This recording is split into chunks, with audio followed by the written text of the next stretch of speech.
Hello, kumusta na? Nakaginhawa na ba ta? Wala na ba tay kulba? Ako? Kulba-kulbaan gihapon oy. Naay ginagmay gihapong uyog. Tapos ang panahon, ang kalibutan. Daw natulog sad siya, daw nagsubo. Walay init, landong siya kaayo, makulimlim. Dagan siya dagom.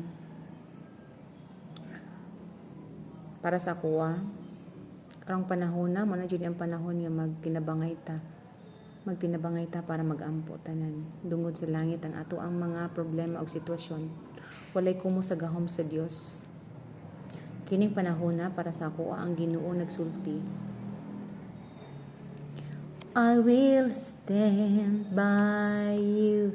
I will help you through when you've done all you can do and you can cope. I will dry your eyes. I will fight your fight. I will hold you tight and I won't let go. Tama lang. Yan ang sasabihin ng Diyos sa atin. Kaya huwag tayong matakot. Huwag tayong humiwalay sa Kanya. Kanunay nato siya kauban og sampiton sa matag oras sa ato ang kinabuhi. Labi na karon sa kangit-ngit, sa mga problema nga moabot sa ato ang kinabuhi.